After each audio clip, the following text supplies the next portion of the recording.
जब मंजिल करीब हो तो मेहनत जबरदस्त करना, जब मंजिल करीब हो तो मेहनत जबरदस्त करना, जीत निश्चित है तुम्हारी, बस तुम अपनी पढ़ाई में व्यस्त रहना।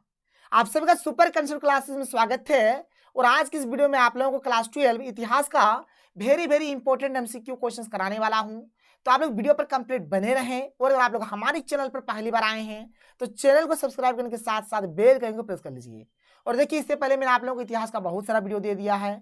अगर आप लोग हर एक वीडियो को देखना चाहते हैं तो आप लोग इस वीडियो को डिस्क्रिप्शन बॉक्स में चले जाइए, वहां पर आप लोगों को लिंक मिलेगा और वहां से आप लोग हर एक वीडियो को देख सकते हैं। तो चलिए शुरू करते हैं और एक एक करके हर एक क्वेश्चन को देख लेते हैं। देखिए, हमारे पास जो सबसे पहला जो क्वेश्चन है, क्वेश्चन नंबर 1 क्या है कि नवरत्न किस शासक के दरबार में रहते थे? तो भाई चंद्रगुप्त विक्रमादित्य, ठीक है, यानी कि विक्रमादित्य के दरबार में नवरत्न रहते थे, याद रखिएगा। आगे चलते हैं, देख लीजिए अगला प्रश्न क्या है। क्वेश्चन नंबर 2 क्या है कि अभिज्ञान शकुंतलम के रचनाकार है, तो कौन है भाई? तो कालिदास। कालिदास इसका सही उत्तर हो जाएगा। क्वेश्चन नंबर 3 की प्रयाग प्रशस्ति का संबंध किस गुप्त शासक से है? तो समुद्रगुप्त हो जाएगा, ठीक है, समुद्रगुप्त का संबंध प्रयाग प्रशस्ति से है। फिर यहाँ पर है कि प्राचीन भारत में अभिलेख की शुरुआत किस शासक ने की? तो अशोक ने अभिलेख शिलालेख ये सब का शुरुआत किया था। किस शासक को प्रियदर्शी कहा गया है? तो अशोक को ही प्रियदर्शी के नाम से भी जाना जाता है। मौर्य काल के टकसाल का प्रधान कौन था? तो लक्षणाध्यक्ष। लक्षणाध्यक्ष जो थे मौर्य काल के टकसाल का प्रधान होता था। पतंजलि के महाभाष्य से किसकी जानकारी मिलती है? तो मौर्यकाल की जानकारी मिलती है, ठीक है, जो पतंजलि का जो महाभाष्य है उससे मौर्यकाल की जानकारी मिलती है। धम्म महामात्रों को किसने नियुक्त किया? तो अशोक ने नियुक्त किया था धम्म महामात्रों को। धम्म की शुरुआत किसने की? तो भाई अशोक ने किया था, याद रखिएगा। अर्थशास्त्र एवं इंडिका से किस राजवंश के बारे में जानकारी मिलती है? तो मौर्य वंश, ठीक है। अर्थशास्त्र के रचना भाई किसने किया था? तो आपको पता होगा कौटिल्य, और इंडिका का मेगास्थनीज ने, जो कि मौर्य वंश से संबंधित है, मौर्य वंश हो जाएगा। एलोरा में कैलाश मंदिर किस राजवंश ने निर्मित कराया? तो राष्ट्रकूट राजवंश ने कराया था, राष्ट्रकूट हो जाएगा यहाँ पर। प्राचीन भारत में अभिलेख लिखने की शुरुआत किस राजवंश ने की? तो मौर्य वंश ने किया था, ठीक है, मौर्य वंश जो कि अशोक के द्वारा हुआ था। 5 पांडवों में सबसे बड़ा कौन था? तो युधिष्ठिर। युधिष्ठिर जो थे वे सबसे बड़े थे और 5 पांडव था, याद रखिएगा। क्षत्रिय क्या क्षत्रिय शब्द का साहित्यिक अर्थ है? तो इसका सही उत्तर हो जाएगा कि राज्य या क्षेत्र पर अधिकार होना, इसी को क्या बोला जाएगा? क्षत्रिय बोला जाएगा। अभिमन्यु किसका पुत्र था? तो अर्जुन। अर्जुन का पुत्र कौन था? अभिमन्यु था। फिर यहाँ पर आगे देखिए, कालिदास, भवभूति, सुबंधु एवं बाणभट्ट आदि किस धर्म के अनुयायी थे? तो शैव धर्म के अनुयायी थे, याद रखिएगा। अपार, सुंदरमूर्ति एवं नंदन का संबंध किस धर्म से है? तो शैव मत से हो जाएगा, शैव धर्म से हो जाएगा।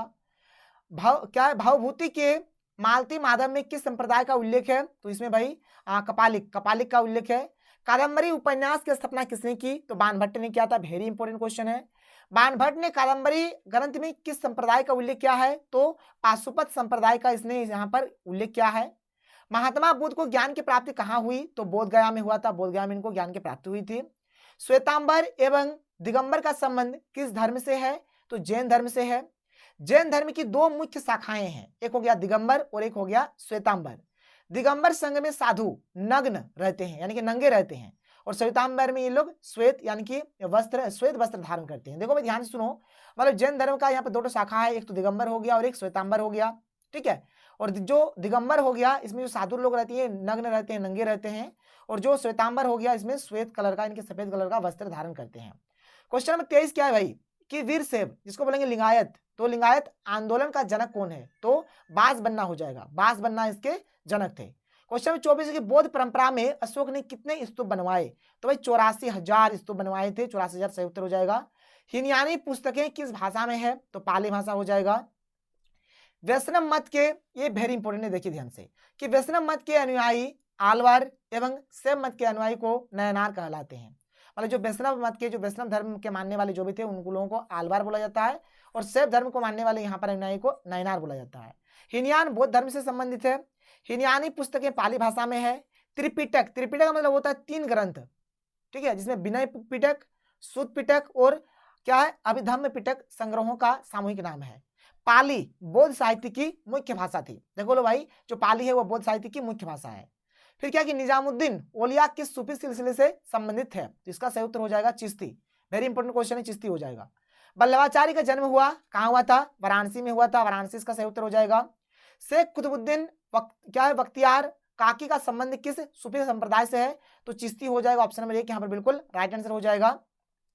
क्वेश्चन नंबर 29 की निजामुद्दीन औलिया की दरगाह कहाँ है? तो भाई दिल्ली में है, दिल्ली हो जाएगा इसका सही उत्तर।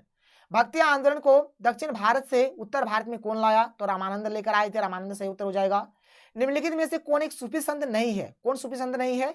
तो मीराबाई यहाँ पर सूफी संत नहीं है। बाद में मोइनुद्दीन चिश्ती, बाबा फरीद, कुतुबुद्दीन बख्तियार काकी, ये सब जो है ये क्या है? हमारा सूफी संत है। देखिए एक्चुअली में अगर मैं इन शॉर्ट अगर बात करूँ तो सूफी संत में हमारे मुसलमान लोग जो है, मुसलमान जो संत है उन लोग शामिल होते हैं, जैसे कि मोइनुद्दीन चिश्ती, नाम से ही आपको पता चल रहा है, फरीद, कुतुबुद्दीन, तो ये सब मुसलमान नाम है। तो यहाँ से आप लोगों को आइडिया हो सकता है, आप लोग इस प्रकार से इसको ट्रिकी से याद रख सकते हैं। ठीक है, आगे चलिए। 31 का हो गया, ऑप्शन नंबर 3 हो गया। क्वेश्चन नंबर 32 के कबीर का कब्र कहाँ है? कहाँ है? तो मगहर में है। कबीर की मगहर में क्या हुई थी? मृत्यु हुई थी। याद रखिएगा मृत्यु। ठीक है, अब मृत्यु यहाँ पर छूटा है तो आप मृत्यु लिख सकते हैं, में मृत्यु हुई थी, मृत्यु लिख सकते हैं आप लोग, कोई दिक्कत नहीं है। आगे चलते हैं। खानका, खानका क्या है? तो मुसलमान फकीरों, साधुओं अथवा धर्म प्रचारकों के ठहरने या रहने का स्थान को खानका बोला जाता है। जैसे कि दरगाह हो गया, मठ हो गया, ये सब क्या हो गया? मतलब जो भी मुसलमान है, फकीर, जो मुसलमान फकीर साधु जो भी है, ये सब का ठहरने का जो जगह है उसको यहाँ पर खानका बोला जाएगा। खानका का क्या अर्थ है भाई? जैक बोर्ड 2022 में पूछा गया है, तो इसका मतलब आश्रम बोल सकते हैं कि गुरु तो होगा नहीं, मुद्रा तो होगा नहीं, शिष्य होगा नहीं, क्या होगा? आश्रम, जहाँ पर साधु वगैरह, संत वगैरह, सूफी संत वगैरह रहते हैं, उसको आश्रम भी हम लोग बोल सकते हैं। आश्रम हो गया। क्वेश्चन 34 क्या कि राजा मझोले कद का है, मोटा होने की अपेक्षा पतला है, उसके चेहरे पर चेचक के दाग है, वह अत्यंत न्यायप्रिय है। कृष्णदेव राय के संबंध में यह कथन किसका है? तो क्या हो जाएगा? डेमिंगोस पेज, ये डेमिंगोस पेज ने बोला है। क्वेश्चन नंबर 35 क्या है कि महानवमी के डिब्बे को किस विदेशी यात्री ने विजय का भवन की संज्ञा दी है? तो वही हो जाएगा डेमिंगोस पेज हो जाएगा। कलकत्ता में एशियाटिक सोसाइटी की स्थापना किसने किया था भाई? तो विलियम जोन्स ने किया है, विलियम जोन्स इसका सही उत्तर हो जाएगा। पहली बार हड़प्पा को किस वर्ष उत्खनन किया गया? मतलब किस वर्ष खोदा गया? तो 1921 में खोदा गया था। सिंधु घाटी सभ्यता में गोदीपाड़ा कहां से मिला है? तो लोथल से गोदीपाड़ा हमारा मिला है। ठीक है, गोदीपाड़ा लोथल से मिला है। सिंधु सभ्यता में नृत्य करती हुई लड़की की मूर्ति कहां से मिली है? तो ये भाई मोहनजोदड़ो से मिला है। मोहनजोदड़ो किस नदी के किनारे स्थित है? तो सिंधु नदी के किनारे ये हमारा स्थित है। यहाँ पर हमारे 40 क्वेश्चन खत्म हो जाते हैं, फिर आगे चलते हैं। आगे देखिए अगला क्वेश्चन क्या है कि हड़प्पा सभ्यता भारत के किस भाग में विकसित हुई है? तो पश्चिमोत्तर हो जाएगा, इनके पश्चिमोत्तर भाग में। लोथल किस नदी के किनारे स्थित है? तो भोगवा नदी हो जाएगा। राखालदास बनर्जी को मोहनजोदड़ो के अवशेष किस वर्ष मिले? तो 1922 हो जाएगा, 1922 को मिला था। सिंधु घाटी सभ्यता में विशाल स्नानागार के अवशेष कहाँ मिले? कहाँ मिला था? तो मोहनजोदड़ो में मिला था। कहाँ? मोहनजोदड़ो। लोथल कहाँ स्थित है? तो लोथल हमारा गुजरात में स्थित है, गुजरात इसका सही उत्तर हो जाएगा। अपना यात्रा वृतांत मतलब साधन नाम से किस विदेशी यात्री ने लिखा? तो अब्दुल रज्जाक हो जाएगा, इसका सही उत्तर अब्दुल रज्जाक हो जाएगा।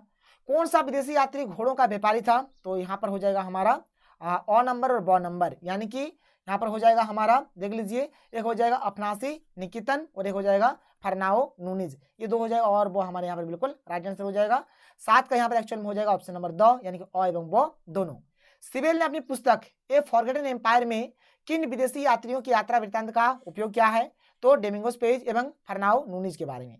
निम्न में से पुर्तगाली यात्री कौन था? तो भाई यहाँ पर जो है सबके सब एडवर्डो बारबोसा, डेमिंगोस पेज, ठीक है, फरनाओ नूनिज, ये सब के सब क्या है? पुर्तगाली यात्री थे।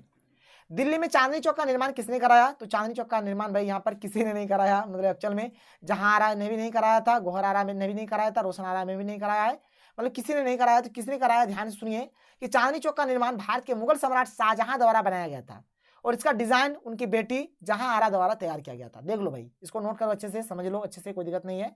आगे चलेंगे, आगे देखिए। बाबर चंगेज खां का कौन सा वंशज था? तो 14वां वंश हो जाएगा। गुलबदन बेगम कौन थी? तो यह की लेखिका थी, लेखिका, वेरी इंपोर्टेंट क्वेश्चन है, नोट करिएगा। क्वेश्चन नंबर 13 कि अकबर का संरक्षक बनकर किसने शासन किया? तो बैरम खान ने किया था, बैरम खान हो जाएगा। अकबर के समय राजकुमारों को अधिकतम कितने का मनसबदार बनाया गया? तो 12,000 हो जाएगा। ठीक है, 12,000 हो जाएगा। यहाँ पर ध्यान सुनो बात को कि अकबर के काल में सबसे छोटा मनसब 10 का एवं सबसे बड़ा मनसब 10,000 का था। अकबर ने बाद में राजकुमारों को 12,000 तक का मनसब दिया। जहांगीर के समय राजकुमारों को 40,000 तथा शाहजहां के समय 60,000 तक का मनसब दिया गया। कोई दिक्कत नहीं है, बात समझ में आ रहा है? चलिए बहुत बढ़िया, आगे चलिए। किस प्रकार से क्या क्या है मैंने यहाँ पर पॉइंट बना बनाकर हर एक चीज को लिख दिया है। आगे देख लेते हैं। अगला क्वेश्चन है क्वेश्चन नंबर 15 कि भारत का अंतिम मुगल सम्राट कौन था? तो अंतिम मुगल सम्राट कौन था भाई? बहादुर शाह जफर, बहादुर शाह जफर हो जाएगा यहाँ पर। बहादुर शाह जफर अंतिम मुगल सम्राट था जिसने 18 संतान की क्रांति का नेतृत्व भी किया था। इसने 18 संतान की क्रांति का नेतृत्व किया था। मुगल चित्रकला किसके समय पर चरमोत्कर्ष पर थी? तो जहांगीर हो जाएगा इसका सही उत्तर। तुजू की जहांगीर की रचना किसने की? ठीक है, तुजू की जहांगीर की जो रचना है जहांगीर ने किया था। ताजमहल किस नदी के किनारे स्थित है? तो यमुना नदी इसका सही उत्तर हो जाएगा। अकबर ने टोडरमल को दीवान अशरफ यानी कि वित्त मंत्री कब नियुक्त किया था? तो 1582 हो जाएगा, 1582 ईस्वी में। बुलंद दरवाजा कहाँ है? तो बुलंद दरवाजा हमारा फतेहपुर सिकरी में है। कहाँ है? फतेहपुर सिकरी इसका सही उत्तर हो जाएगा। अकबर का वित्त मंत्री कौन था? तो टोडरमल था।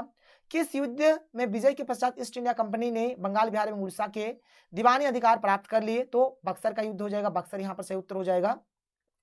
दामिनी को क्या था? तो दामिनी को का मतलब हो जाएगा भूभाग यानी कि जमीन का टुकड़ा। कार्नवालिस कोड कब बना? तो 1793 में बना था, याद रखिएगा। भारत में स्थायी रूप से 10% जनगणना का आरंभ 1881 में किस जनरल के काल में हुआ? तो रिपन इसका सही उत्तर हो जाएगा। दक्कन दंगा आयोग कब गठित हुआ? तो दक्कन दंगा आयोग का जो गठन हुआ था 1885 में हुआ था। कुछ नोट है देखिए यहाँ पर, 1885 में इसका यहाँ पर गठन हुआ था। दक्कन दंगा आयोग किसानों की ऋणग्रस्तता से संबंधित है। दक्कन दंगा आयोग की स्थापना 1875 में की गई, जिसने 1878 में ब्रिटिश संसद को एक रिपोर्ट प्रस्तुत की। 1879 में कृषक राहत अधिनियम पारित किया गया था। ठीक है, तो इस प्रकार से हमारा ये दक्कन दंगा आयोग था। क्वेश्चन नंबर 27 की किस सरकारी रिपोर्ट से भारतीय कृषक जनजातियों की स्थिति का पता चलता है? तो बुकानन की रिपोर्ट हो जाएगा, 5 रिपोर्ट, दक्कन दंगा आयोग रिपोर्ट सब हो जाएगा, यानी कि उक्त सभी, यानी ऊपर में जितना दिया सब सही हो जाएगा। संथाल विद्रोह कब हुआ था? तो संथाल विद्रोह हमारा 1855 में हुआ था। इसके नेतृत्व करता थे सिद्धू और कान्हू। ठीक है, 1855 को ये हुआ था। उलगुलान विद्रोह का नेता कौन था? तो उलगुलान विद्रोह का जो नेता था भाई, जिसको हम लोग बोलते हैं बिरसा मुंडा। उलगुलान विद्रोह को मुंडा विद्रोह भी कहा जाता है। देख लो ध्यान से, उलगुलान विद्रोह को मुंडा विद्रोह भी कहा जाता है। ये हमारा 1899 में हुआ था। बिरसा मुंडा को धरती आबा, ठीक है, या फिर जगत पिता के नाम से भी जाना जाता है। वेरी वेरी इंपॉर्टेंट चीजें नोट करके देख लीजिए अच्छी तरीके से। रैयतवाड़ी व्यवस्था में भूमि का स्वामी कौन होता था? तो रैयतवाड़ी व्यवस्था में भूमि का स्वामी कौन होता था भाई? तो किसान होता था। किसान इसका सही उत्तर हो जाएगा। स्थायी बंदोबस्त जुड़ा हुआ था किससे? तो कार्नवालिस से, यानी कि आप यहाँ पर बोल सकते हैं लॉर्ड कार्नवालिस जो थे उनसे ये जुड़ा हुआ था। ईस्ट क्या है कि इंग्लिश ईस्ट इंडिया कंपनी की स्थापना कब हुई? तो 1600 में हुआ था, 31 दिसंबर 1600 में हुआ था। स्थायी बंदोबस्त कहाँ लागू किया गया? तो स्थायी बंदोबस्त भाई बंगाल में लागू किया गया था। नोट है कि स्थायी बंदोबस्त बंगाल में लॉर्ड कार्नवालिस द्वारा 22 मार्च 1973 को लागू किया गया। वेरी इंपॉर्टेंट क्वेश्चन है। क्वेश्चन 34 है कि महालवाड़ी व्यवस्था किसके अवधि के दौरान शुरू की गई थी? तो लॉर्ड बेंटिक हो जाएगा। इसको हम लोग लॉर्ड विलियम बेंटिक भी बोल सकते हैं। फिर यहाँ पर आगे कि किसको बंगाल और बिहार में स्थायी बंदोबस्त शुरू करने का श्रेय दिया जाता है? तो यहाँ पर लॉर्ड कार्नवालिस इसका सही उत्तर हो जाएगा। क्वेश्चन नंबर 36 भारत आने वाले प्रथम यूरोपियन कौन थे? तो पुर्तगाली, यानी कि जो वास्को डी गामा, ठीक है, पुर्तगाली थे। और ये वास्को डी गामा भाई थे। ठीक है, जैसे ऑप्शन है पुर्तगाली, ब्रिटिश, डच, फ्रांसीसी कौन थे? तो पुर्तगाली थे। क्वेश्चन 37 ईस्ट इंडिया कंपनी को बंगाल की दीवानी किसने प्रदान की? तो किसने प्रदान किया था? शाह आलम द्वितीय ने किया था। किसने? शाह आलम द्वितीय इसका सही उत्तर हो जाएगा। फिर यहाँ पर भाई देख लो क्या है, यहाँ पर एक मतलब यहाँ पर देख लीजिए, यहाँ पर एक पॉइंट है कि मुगल सम्राट शाह आलम द्वितीय ने 1765 में ईस्ट इंडिया कंपनी को बंगाल, बिहार, उड़ीसा की दीवानी दी। ये हो जाएगा। क्वेश्चन नंबर 38 कि भारत में आने वाला प्रथम पुर्तगाली कौन था? तो कौन था भाई? तो वास्को डी गामा था। कौन था? Vasco D gamma. कुछ इंपॉर्टेंट पॉइंट है यहाँ पर देख लो क्या है, यहाँ पर कुछ इंपॉर्टेंट पॉइंट्स दिया गया है। यहाँ पर दिया गया है कि ईस्ट इंडिया कंपनी की स्थापना 1600 ईस्वी में हुई, कोई दिक्कत नहीं है। ईस्ट इंडिया कंपनी प्लासी की युद्ध 1757 से पूर्व एक व्यापारिक कंपनी थी। 1784 की युद्ध के बक्सर की युद्ध के पश्चात इसने भारत में शासन करना आरंभ कर दिया। वह व्यापारिक कंपनी से राजनीतिक शक्ति बन गई। लॉर्ड कार्नवालिस ने 1793 ईस्वी में बंगाल, बिहार, उड़ीसा आदि में स्थायी बंदोबस्त लागू किया। 1820 ईस्वी में बंबई तथा मद्रास में रैयतवाड़ी व्यवस्था लागू की गई। इस व्यवस्था के जनक थॉमस मुनरो और कैप्टन रीड थे। वेरी इंपॉर्टेंट क्वेश्चन है कि जो रैयतवाड़ी व्यवस्था था इसके मतलब ये जो था ना, इस व्यवस्था के जो जनक थे कौन थे? मुनरो और रीड थे। उत्तर प्रदेश, मध्य प्रांत एवं पंजाब में महालवाड़ी व्यवस्था लागू की गई। इसे रॉबर्ट मार्टिन वर्डे ने लागू किया। यह 1822 ईस्वी में लागू हुई। 1764 की इलाहाबाद संधि द्वारा कंपनी ने बंगाल, बिहार, उड़ीसा में क्या है? डिप्टी अधिकारी प्राप्त किए। ठीक है, ये हो जाएगा। वॉरेन हेस्टिंग बंगाल का प्रथम गवर्नर जनरल था। 1881 में लॉर्ड रिपन के काल में भारत में स्थायी रूप से 10 वर्षीय जनगणना का आरंभ हुआ। रैयत का अर्थ कृषक जनता से, रैयत मतलब कृषक जनता होता है। दामिन ई को यह जमीन थी जो अंग्रेजों द्वारा संचालकों को दी गई थी। महालवाड़ी व्यवस्था को अधिनियम 7 भी कहा जाता है। स्थायी बंदोबस्त को ही स्तरमरारी बंदोबस्त भी कहा जाता है। 1 मई 1793 को कार्नवालिस कोड बना। ठीक है, इसके बाद देखिए कुछ यहाँ पर क्वेश्चन है। क्वेश्चन 39 कि 1857 क्रांति के दौरान सागर एवं आसपास के क्षेत्र में किसने अंग्रेजों को परेशान किया? तो बख्तवली, मर्दन सिंह, बोधन दवा सब हो जाए, इनमें से सभी इसका सही उत्तर हो जाएगा। क्वेश्चन 40 की 3 फरवरी 1857 को सागर में विद्रोह का दमन किसने किया? किसने किया था भाई? तो ह्यूरोज ने किया था। किसने? ह्यूरोज। झोंकन बाग हत्याकांड 8 जून को कहां पर हुआ? तो झांसी में हुआ था, झांसी, इसको नोट करिए। क्वेश्चन नंबर 42 की बीबी घर कत्लेआम 17 जुलाई को कहां पर हुआ? तो कानपुर में हुआ। तांता टोपे को किस स्थान पर 18 अप्रैल 1859 को फांसी दे दी गई? तो इसका हो जाएगा शिवपुरी, इसका सही उत्तर हो जाएगा। क्रांति के दमन के बाद कौन क्रांतिकारी नेता नेपाल गया? कौन कौन गया था? नाना साहब भी गया था और बेगम हजरत महल भी गई थी, दोनों हो जाएगा यहाँ पर सही उत्तर इसका। क्वेश्चन नंबर यहाँ पर 45 है कि 1857 क्रांति के प्रमुख नेता बहादुर शाह जफर को हडसन ने कहां से गिरफ्तार किया था? तो हुमायूं के मकबरे से गिरफ्तार किया था, हुमायूं का मकबरा हो जाएगा। दक्षिण भारत में किस स्थान पर विद्रोह हुआ था? तो इनमें सभी, यानी कोल्हापुर, सतारा, पूना सब में हुआ था, इनमें सभी हो जाएगा। क्वेश्चन नंबर 47 है कि निम्न में से किस महिला ने 1857 की क्रांति में भूमिका निभाई? तो ताईबाई, अजीरन, शिला देवी, सब हो जाएगा, इनमें सभी इसका सही उत्तर होगा। किस महिला ने सतारा, उज्जैन, ग्वालियर आदि में 1838 से 1863 ईस्वी तक अंग्रेजों के विरुद्ध षड्यंत्र किया? किसने किया था? तो महारानी बेजाबाई सिंधिया ने किया था। फिर यहाँ पर 2-3 पॉइंट है कि मंगल पांडे को 8 अप्रैल 1857 को फांसी दे दी गई। फिरंगी फारसी भाषा का शब्द है, देखो फिरंगी किस भाषा का शब्द है? फारसी भाषा का। खूब लड़ी मर्दानी हो तो झांसी वाली रानी थी, सुभद्रा कुमारी चौहान की पंक्ति है, वेरी इंपॉर्टेंट है, नोट करिए। तो ये रहा हमारा आज का वीडियो। अगर आपको वीडियो पसंद है तो वीडियो को लाइक करिए। चलिए मिलते हैं अगले वीडियो में। थैंक यू, जय हिंद।